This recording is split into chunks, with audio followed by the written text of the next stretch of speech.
Tonight's poets have both been lauded for their musicality of their lyrics and the precision with which they describe the natural world. Bernard O'Donoghue describes Moya Cannon's work as a profoundly moving set of meditations on what it means to be alive. For me as a reader, I'm also smitten with the capacity for joy and wonder in her work. Of Bronwyn Lea's work, Maria Tochlander praises her striking and meaningful acknowledgement of a worldly context in poems which resist the claustrophobic potential of autobiographical verse. I'd like to add that I heartily admire the grit and bravery in her work, that she can confront human vulnerability and relate it with beautiful and hard-won clarity. First, we're going to have a reading from Moya Cannon, followed by Bronwyn Lea. Moya Cannon was born in County Donegal and lives in Dublin. Keats Lives is her 5th collection of poetry. Her previous collections, Hands, was shortlisted for the Irish Times Poetry Now Award. She is a winner of the Brendan Behan Award and the Lawrence O Shaughnessy Award. Bronwyn Lea was born in Tasmania and grew up in Papua New Guinea and California. She's the author of 4 books of poetry, most recently, The Deep North. She's poetry editor at Meanjin, and teaches poetics at University of Queensland in Australia. She was series editor with Martin Duwell of UQP's annual Best Australian Poetry Anthology. So first, please welcome Moya Cannon.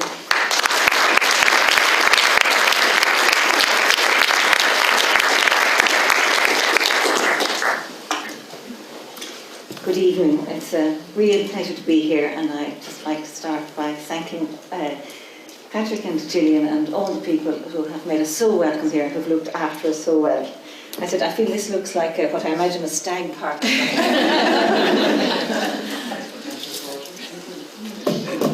Would you believe at my advanced age I've never been to a stag party? I sincerely hope I never will be. You never can tell. I was wondering, I said, I need to have a Cork poem, and I was pretty sure I hadn't, and then I realised this evening I do.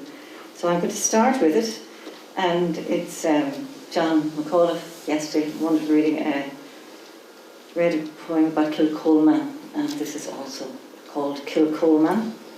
And I, again, had difficulty in finding the castle where Edmund Spenser lived, near Buttevant. I made a number of attempts before I eventually found it.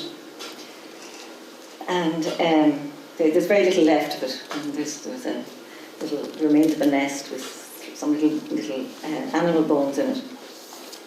So it's just about my difficulty. I know I should be mature enough as a writer to not to be influenced by the life or the fact that he was secretary to Lord Grey at the time at the slaughter at Smerwick Harbour.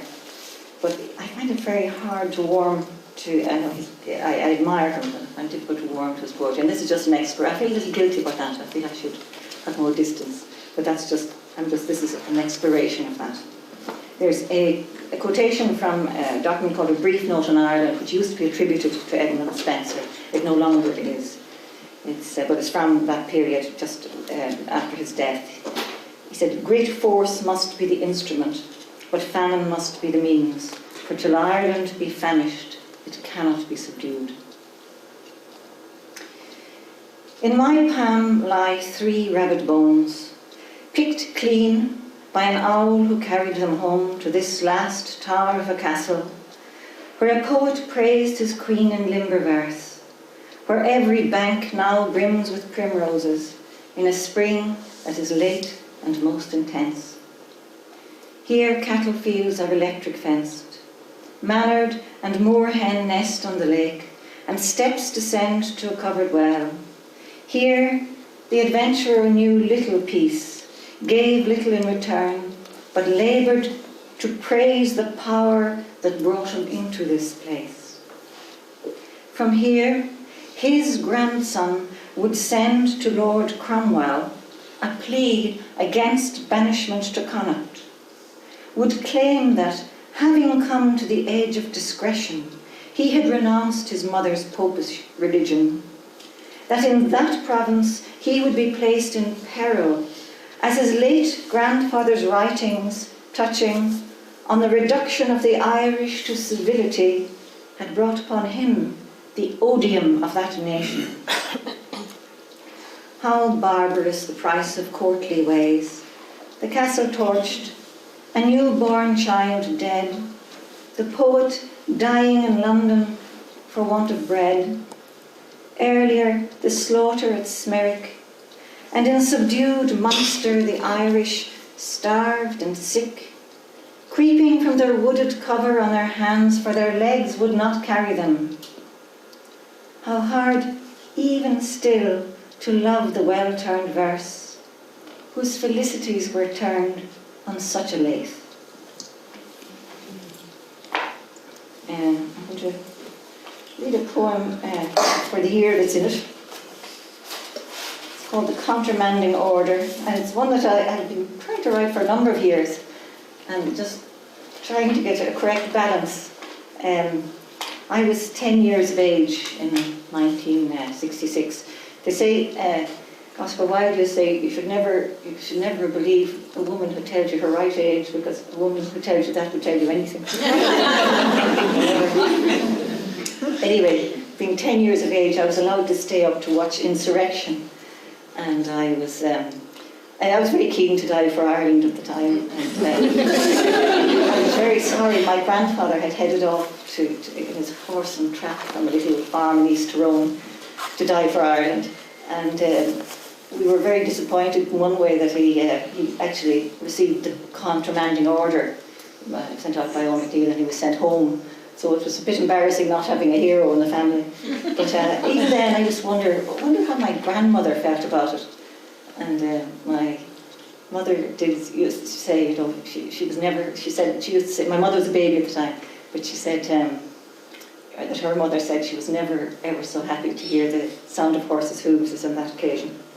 So this is about I know that in recent years we have a much clearer picture of those years and the history of those years with the availability of new documentation, but there's a certain amount of history for which there will never be documentation, and this is just wondering how my grandmother felt. The countermanding order in 1916. And my young grandmother, what of her? Was she too dejected? No documentary evidence exists. My mother, too young at 7 months to remember herself, used to tell us. She heard the horse and trap in the yard again and could not believe her ears. What was my grandmother doing? Did she clear away a half-eaten Easter dinner, talking distractedly to her 2 little boys as she scraped jelly from a glass bowl? Did she mix feed for hens or pigs, or wonder about bringing cattle in for milking? Did she pray or take out her handwork? Was she putting the baby down for her rest? Only hours earlier in the swept farmyard, she had said goodbye to her husband of 6 years, her exiled lover of 7 more, whose letters had been carried in steamships across Caribbean and Atlantic tides. On this Sunday morning, had they embraced as he headed for the muster at Dungannon, as he enjoined her to bring up the children as good Catholics and good Irish men and Irish women? My mother in old age was to remark with a raised eyebrow, wasn't it cool of him all the same? Now, as the trap clattered in through the gate and the horse, Rebel, halted in his familiar place, did my young grandmother wipe her hands in her apron? Did she rush to the door? Although the rising had been called off, although the great cause seemed lost again, did her heart not rejoice?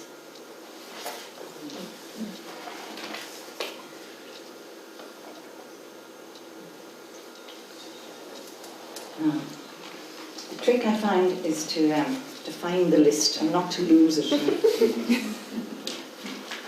I'm to read an older poem. It's called Hands. I wrote it a number of years ago. In one of those moments when you're in an aeroplane and you kind of get blasé about it, but just sometimes you think, God, I'm in this rather heavy box of metal, very high up in the sky, and what's holding me up?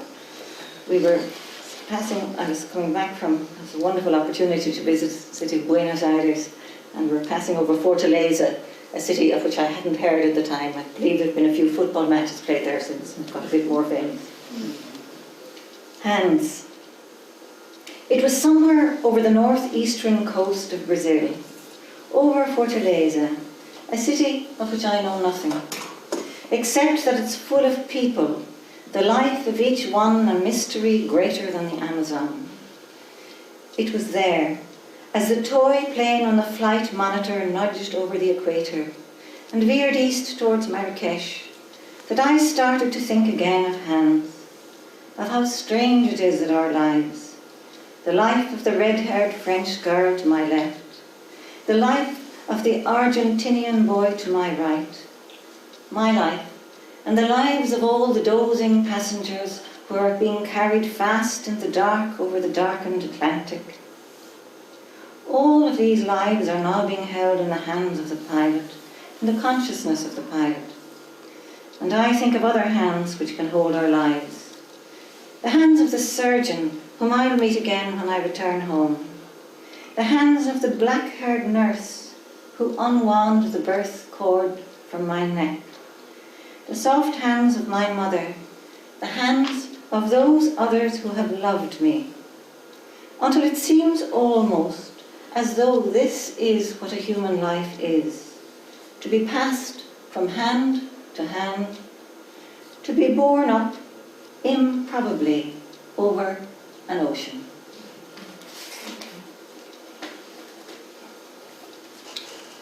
Like that.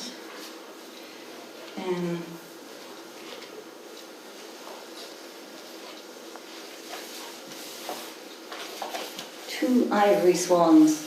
I always keep saying in my next incarnation I'm definitely going to be an archaeologist.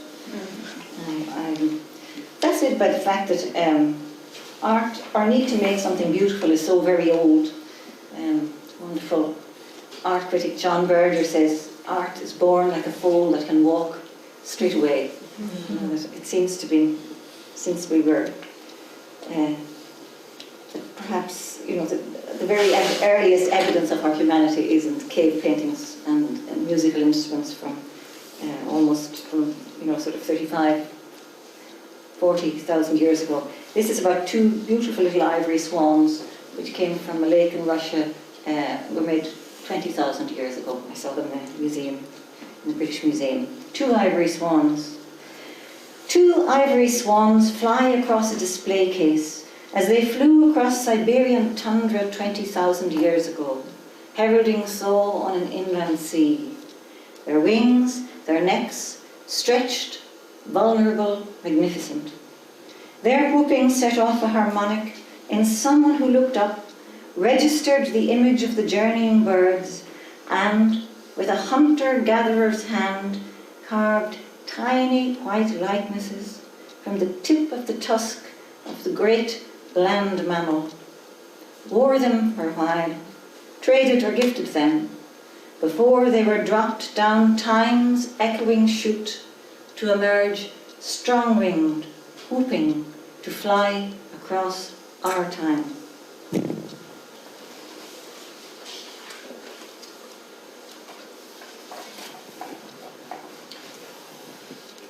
Primavera, we're in February, which is when we were children we used to make St. Bridget's crosses. My father was very keen on the tradition, and he used to bring in a bunch of rushes, and there's a little invocation. And I was just meditating and we loved it, we enjoyed this very much. And I know there's a tradition in the Aran Islands of making a little breedog, a little doll, which the little girls bring from house to house. And I was just meditating really on what this was about. Primavera. A first sighting, 5 low primroses, and later near the compost, a sliver of white amongst clumped shoots. A snowdrop splits its green sheath, and high bird song in the hazels. A jolt to realise that here too, below snow-shoaled Alps, with their tunnels and ski stations. This is St. Bridget's Eve. This is the evening when my father used to knock 3 times on the scullery door and wait for an invitation to enter with a bundle of cut rushes, saying, Chegi Warnglona, Fastagi Warsula, Agus Digigi Ishta Breed, means go on your knees, open your eyes, and allow Bridget to come in. Older, he told me his sisters used Vi to be the one to knock 3 times before entering with the first greening. What ritual were they reenacting, or we, in the warm yellow kitchen, suddenly full of rushes and scissors and coloured wool ends? What ceremony were we weaving there, folding the silky stalks into crosses to hang above the door of each room in the house? Or what do those little island girls celebrate, who still carry the brie jog, the spring dole from house to welcoming house, if not the joyful return of the bride of Hades after 3 months of deep wintering, if not a first sighting of Persephone among the rushes in a wet western field? And what caution was told in the hesitation until that 3rd knock granted admission? What fear of deception, of late frosts, of February snow and dead lambs? Our fears are different now, of floods and fast calving glaciers, of birds and beasts and fish and flowers forever lost, and the earth's old bones pressed for oil. But our bones still bid her welcome, when she knocks 3 times, when she enters ever young, saying, kneel down, open your eyes, and allow spring to come in.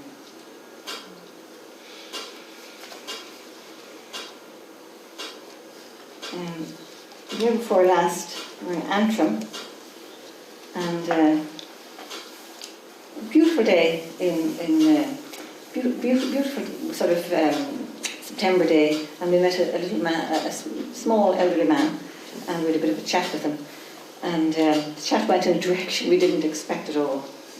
So this is called Antrim Conversation.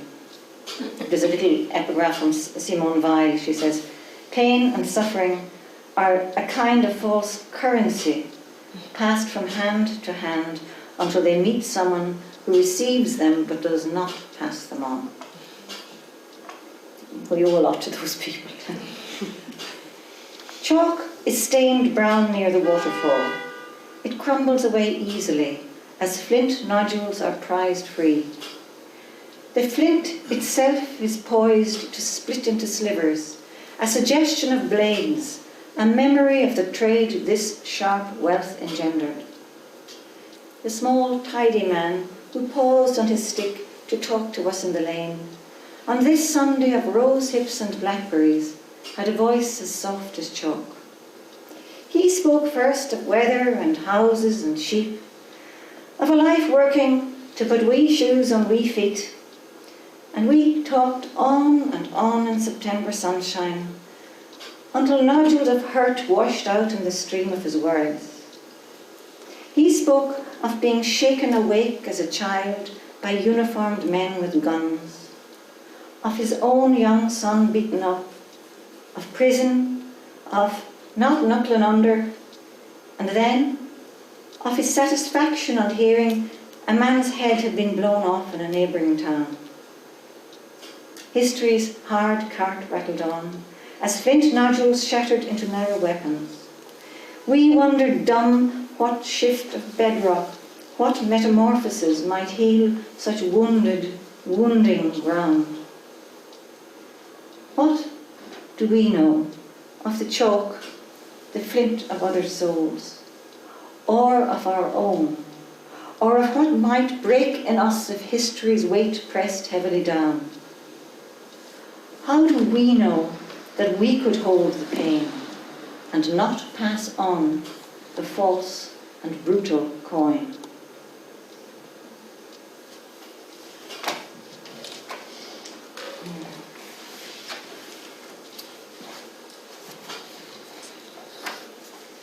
This is another one set in a museum. This last book, Keats Keats Lives, I was working with the young editor, and he said, you spend a lot of time in museums, and I realised an awful lot of the poems come out of museums. I had to reassure him that I do have a life.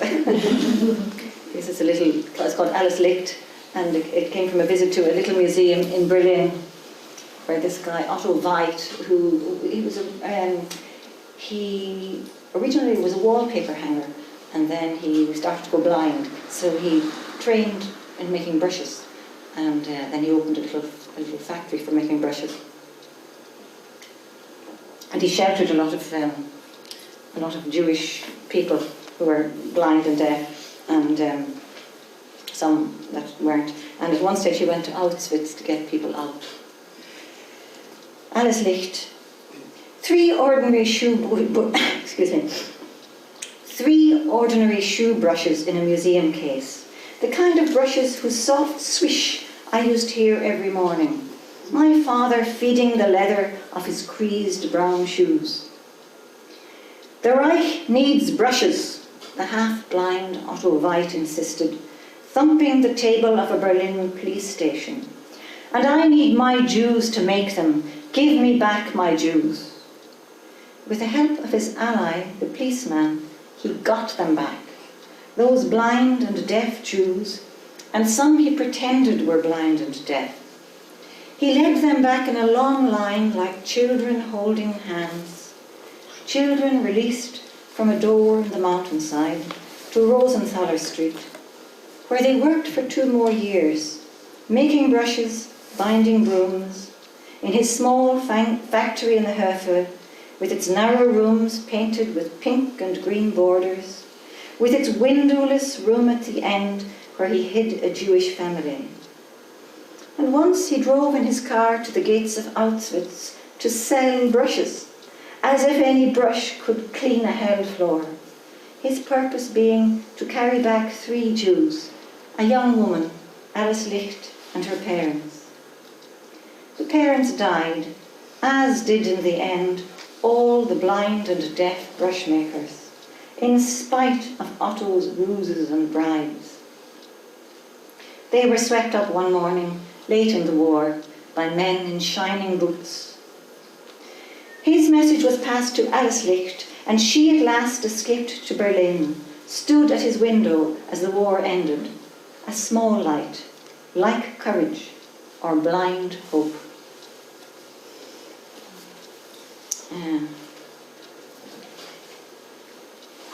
Change of mood. Sometimes a poem comes to you as a gift, and this one came to me as a gift. A wonderful man I met on a train in the States. It's called Keats Lives on the Amtrak. Today, on the clunking, hissing silver train between Philly and New York, the African-American conductor squeezed himself into the dining car seat opposite, genially excused himself, and, when I responded, asked why my novel was full of page markers. You have it all broken up. And I said that I was teaching it. He leaned forward, smiled, and said, I'm going to get a T-shirt with Keats Lives on it. This time of year, he gestured towards the window. Trees were blurring into bud. When everything starts coming green again, I always think of him. A thing of beauty is a joy forever. Its loveliness increases. It will never pass into nothingness, but still will keep a bower quiet for us. I told him that it was a Dublin taxi driver who first told me that Keats claimed his only certainties were the holiness of the heart's affections and the truth of imagination. He took a ballpoint from the pocket of his uniform jacket, wrote down the quote, asked where it came from, as I had done 2 decades earlier in the back of a taxi, as hundreds had since the young, sick apothecary penned it to his friend. That's a bombshell, he said. I'm going to give that to my little girl tonight, oh light-winged bride. The intercom announced, next stop Trenton, and the steel wheels began their loud, long scream. he hauled himself up out of the seat, smiled again, and, drawing a line across his chest with his thumb, said, "Keats lives."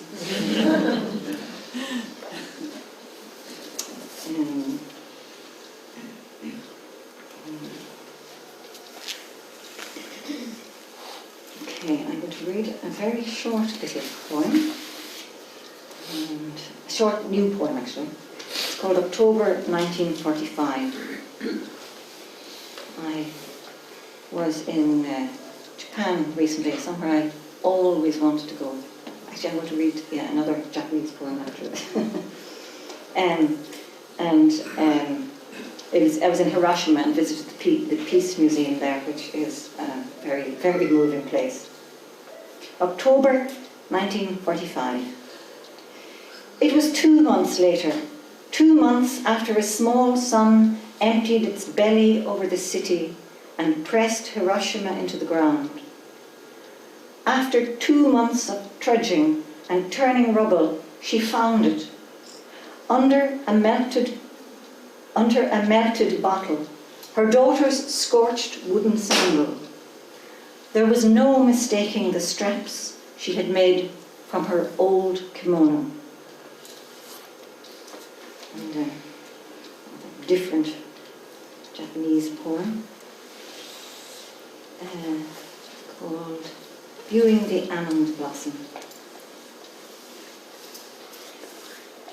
This was an exercise the Japanese poets repeated every year, as though some lessons could not be well enough learned. How a brown twig puts out small pugilist's fists, which open fragrant burst after fragrant burst, right to the stem's tip. And I think I shall finish with a very short poem for Valentine's Day. And it's kind of about learning that other people look at the world. The beloved very often looks at the world a little differently from oneself, and that it's a good idea to accept this. So thank you very much indeed for listening, and I'd like to thank again all at the Cork International Poetry Festival for inviting me first, and for, as I say, for just giving us such a wonderful time to meet other poets and other people who love poetry. He looked so carefully at the fragrant honeysuckle which I had gathered for him, at the whirled long white and yellow petals, at the long stamens which are grace itself against that utter green. He counts the furled and fretted blossoms, notes how they are organised along the stem in paired groups of 2, marvels at the mathematical regularity of flowers, that they should each be accorded a precise number of petals, that a code determining this should be hidden in something a millionth of the size of a pinhead. The doors of perception are multifarious.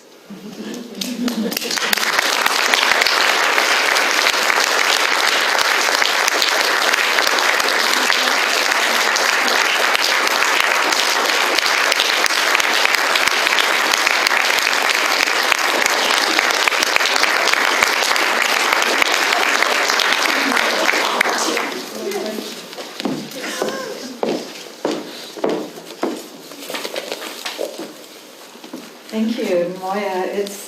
It's quite wonderful to know a poet textually. Living in Australia, I read poets more often than I meet them, and so it's lovely to hear you read your poems. Thank you to Patrick and to the festival for inviting me here to Cork. It's been an absolutely wonderful week, and I've really tried to hear as much poetry as possible, and also to explore some of the city. I'm from Tasmania originally, and before that some of my forebears are actually from Cork, two women and a man who were transported for the term of their natural life to Tasmania. So it's very good of you to have the likes of me back. My aunt Elaine, who keeps the family tree, calls our convict ancestor our man. And it strikes me that Australia is one of those few countries where we're so proud of our convicts.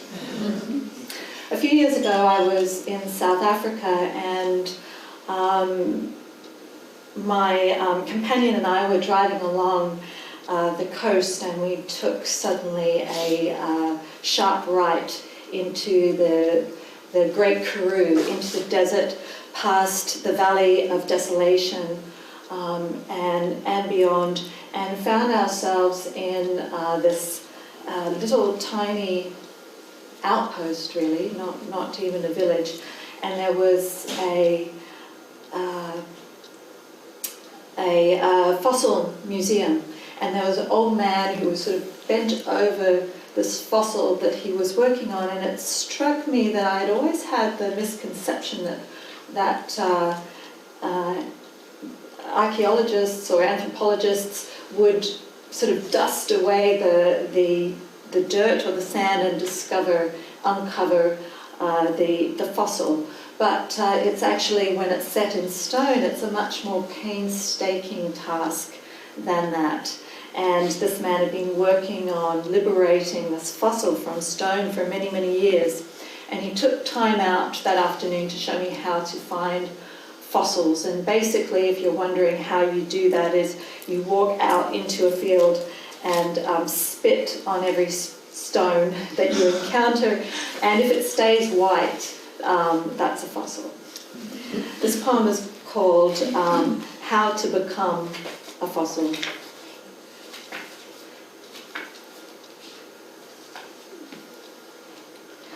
Best to live and die on a floodplain, close to a meandering river. Best to die in a place you'll be buried by silt, mud, or wind-blown sand, a lakeshore or a migrating sand dune. Best to sink in quicksand or be trapped in tar. Best to be buried before the sun can dissolve your bones. Best to die in a burrow hidden from scavengers. Best to be colonized by maggots, ants, beetles, wasps. Best to bloom with fungi, a swamp of bacteria to polish your bones. Best to die alone, without burial rites or soul-transporting ceremonies. Best to inter in a layer of limestone, your bones encased as you descend deeper and deeper into history. Best to mineralize quickly within 50 millennia, groundwater creeping into your pores to hang crystals on the walls of your cells. Best to erode in the heart of an arid land, bereft of topsoil or vast vegetation, far from earthquakes that might twist and fracture or turn your stone bones to ash. Best to be seen by eyes eager to see what you meant to keep hidden, to be held by hands that will tend you, as in life you had hoped to be tended, with patience, wonder, and exactitude approaching love, all that is you but not you, under downlights, your inner self on permanent display.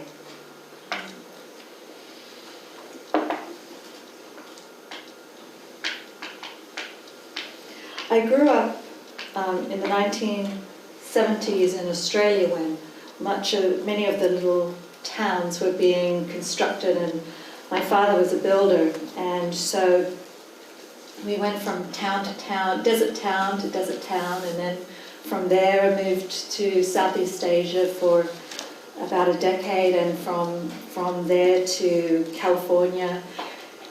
And then when I was 30, I returned to Australia, and I was really hoping that finally I might have a sense of home, of a place that I could belong. But it seems that for me at least, and perhaps other people, this sense of belonging to a place is can be somewhat of a mirage. This poem is called Homecomings. Pretend there are still homecomings, that we still have homes and can find them. Pretend home is more than the meridian encircling heart and soil at birth, more than a history of receding horizon, more than the illusion left behind. Pretend it is more. There is a woman. She could be anyone, sitting at her desk or in a library, lying in somebody's bed or her own. She is studying maps, the clockwise swirl of oceans, migration of sands, the continents roam. But she cannot find one to suit her, a map unpinned by stasis, by longitudes bar or latitudes cross-hatching. Her hand is following the curve of equator, trying to get back to a beginning, but her fingers are falling off the page, learning the measurement of loss, of never the absolute, of nowhere a finality. Her mind swerves on its axis, and her face is pressed into the page. She is pretending it is a lover's neck, and the scent of paper and ink is walking her back to the mulga, back to spinifex plains and uncontoured sky. Here, there is nowhere to go, except to the bush pomegranate and the gnarled track of its branch. Her hand is open, but reaching for the flower, burnt orange petal, as if it were fruit.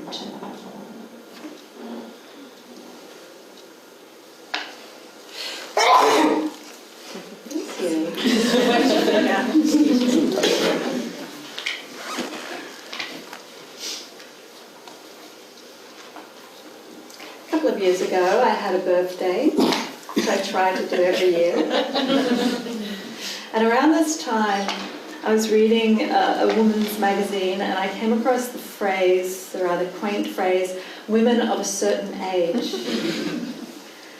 And my mother called to wish me happy birthday, and we chatted for a while, and I said, Mum, how old is a woman of a certain age? And she said, oh, anyone over 28.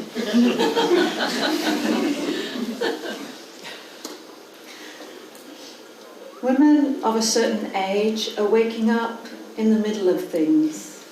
Birth and death feel blessedly far away. The raw edge of real departure and arrival a distant memory. Days fleeting in restful harmony, like leaves seen through a window, drifting with all the others until they are reimagined again by light, time, and rain.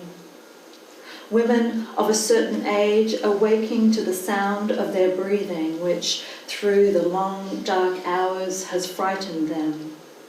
In their worry to light up a few inches of the universe, a fraction of the infinite, however minute, they are waking before dawn to witness a victory of light, the capture of every trench of shadow. The dawn will be there to hold a little while, its lightness. They will forget some of what they have experienced and remember what they were born with, including that which is too early to remember. Women of a certain age loving this lightness are rolling onto their sides, rising out of their beds and out of their bodies, imagining themselves free of the earth and its drive to replace them. They are speeding like comets over the edge of the universe, falling and flying out of the familiar, plummeting into the unknown to arrive at a new hospitable household, having slipped away without goodbyes, only smoke as they burn, bluer and bluer, on the last drop of fuel to be found only in the bodies of women of a certain age. The phrase in the magazine was, women of a certain age should not wear peasant blouses. Be warned.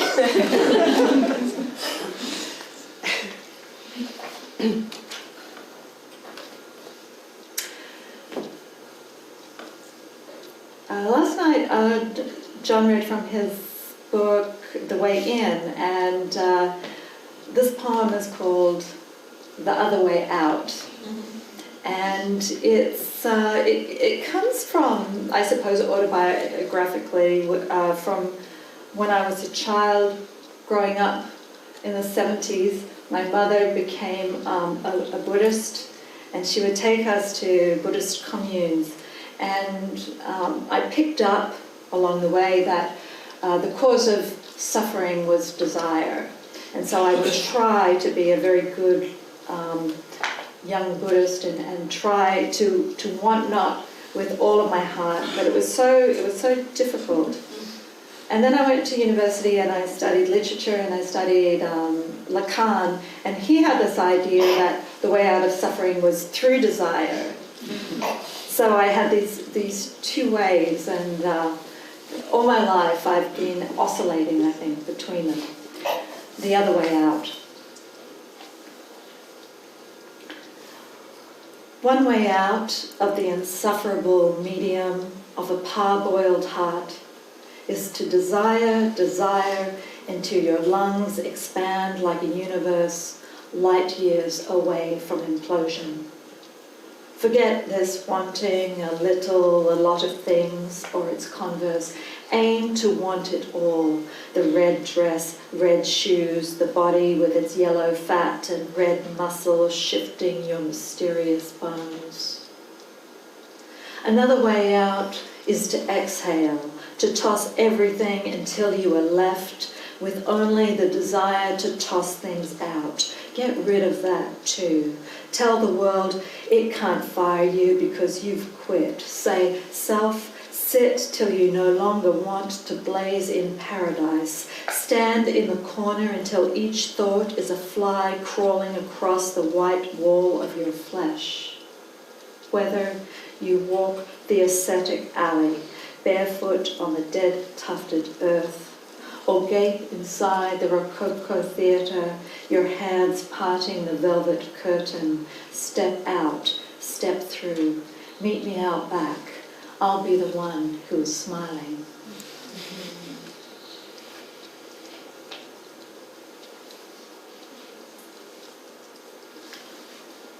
A few years ago I was at a writer's retreat, and at dinner with poets, we were sitting around, and the Australian poet Brendan said to the table that he was really interested in conversions when people have religious conversions. And so I told him this story about my ex-husband becoming a born-again Christian.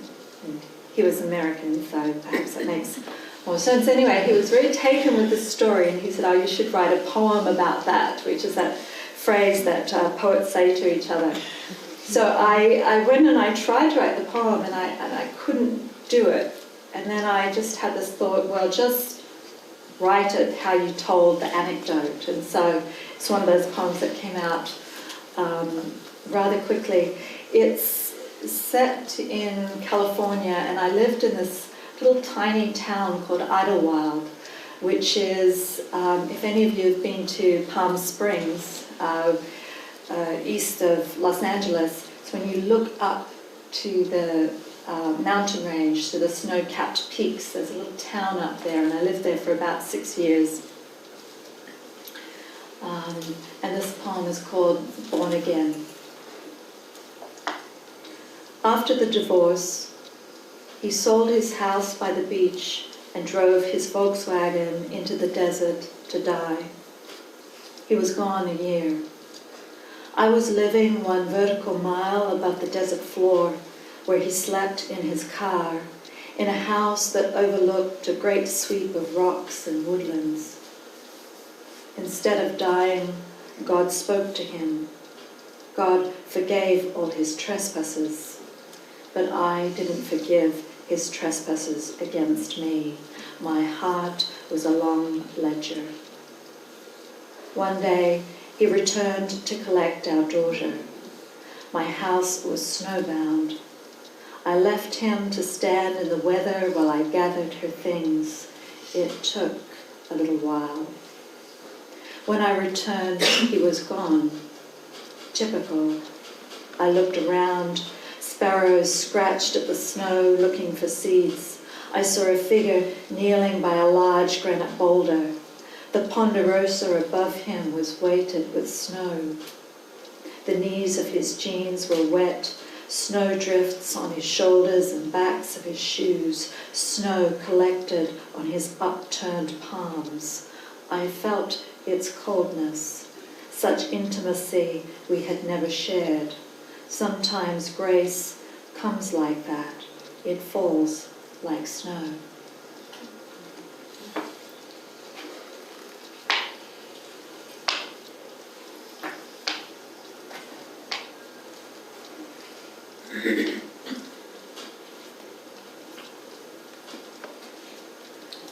I wrote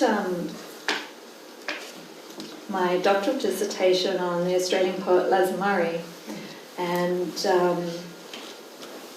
in the process became quite enamoured with him. And the first time I met him, he said to me, "You don't look like a Bronwyn." And of course I didn't know what to say, but that's part of the poet's gift, isn't it, is thinking what to say afterwards.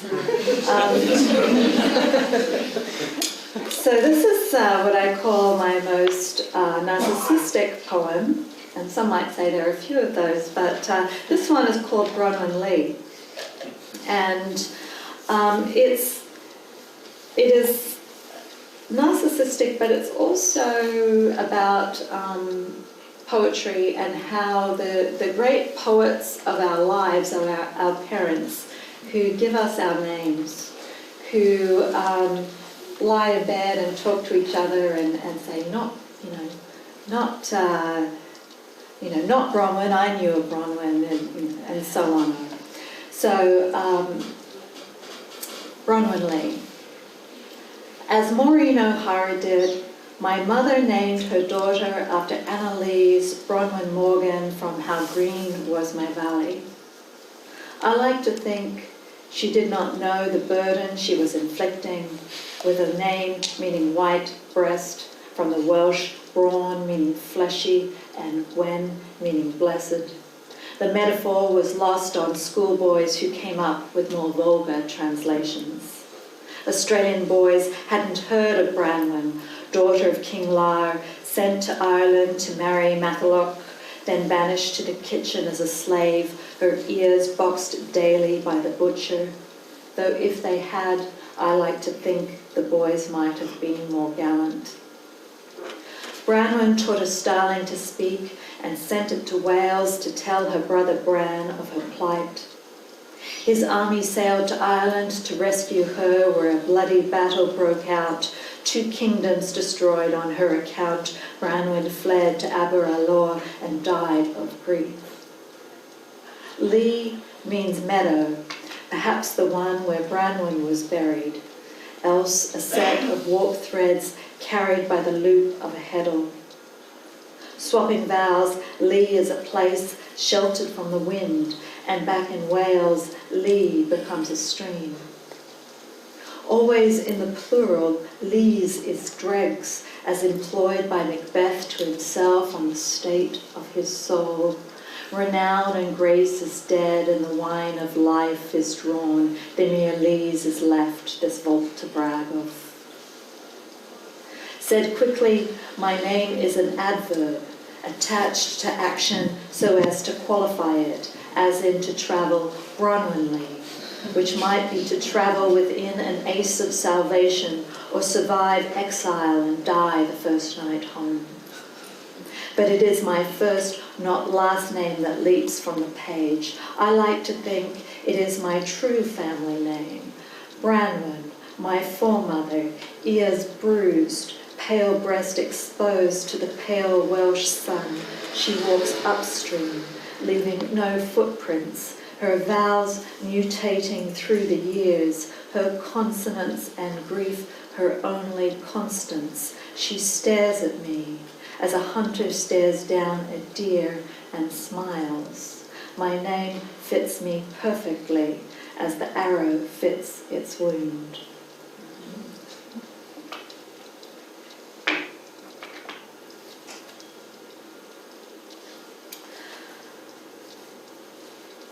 Moya read a poem about hands, and I also noticed that several of the poems that she read, hands featured in them, and it's something I'm always drawn to.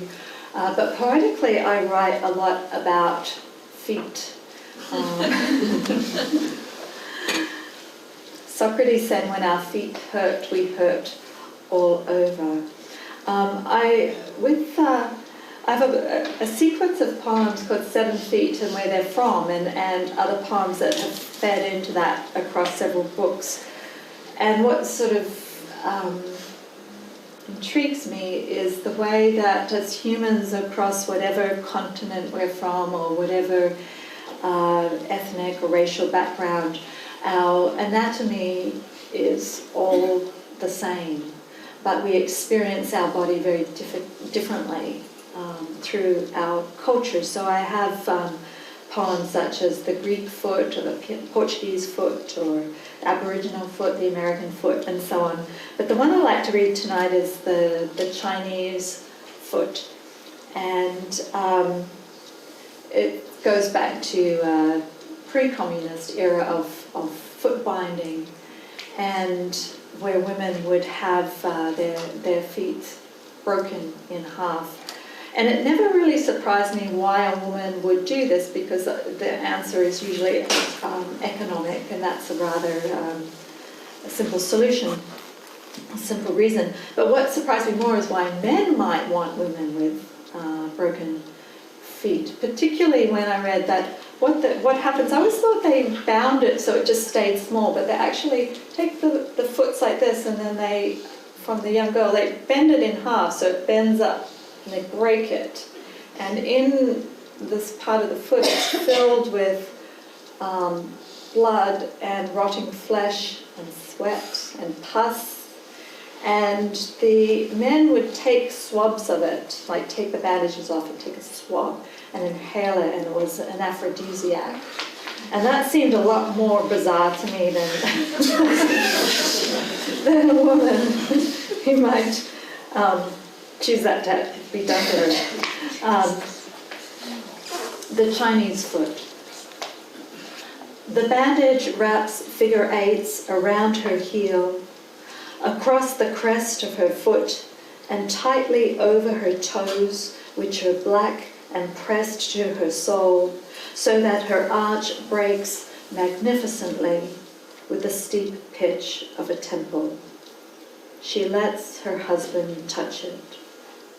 He uses the measure of his thumb tip to first knuckle along her lily foot and counts 1, 2, 3, and smiles.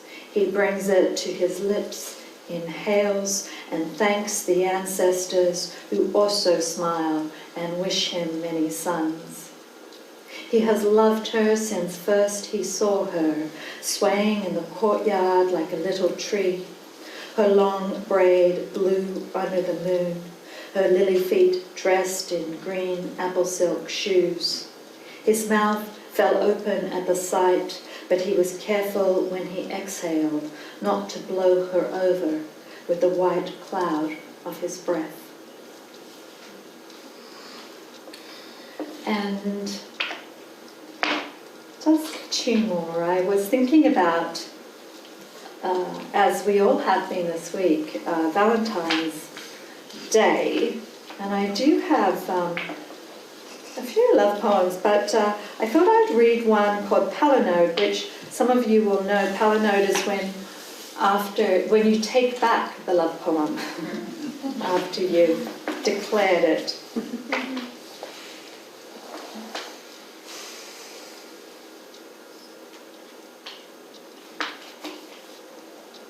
also, when I published this poem, I actually changed some of the details to protect the guilty.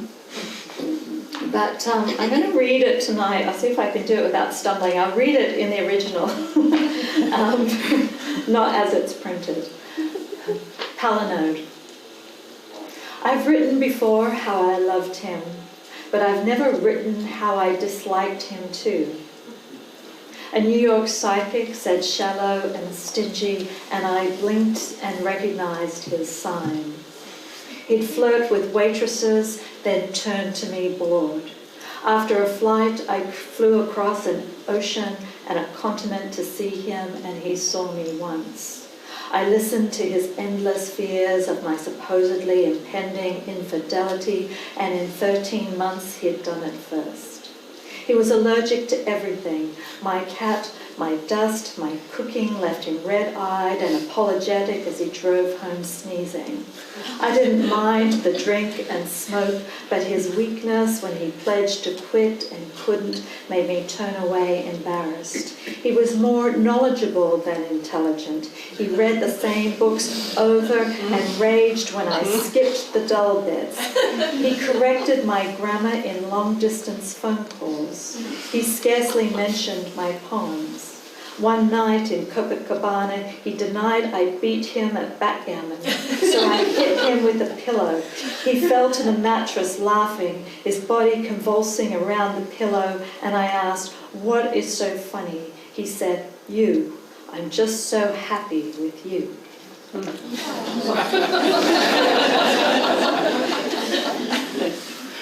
And to finish with another poem, which incidentally is about feet. This is for any of you who've been to Grauman's theatre, Chinese theatre in Hollywood, and seen all the handprints and footprints.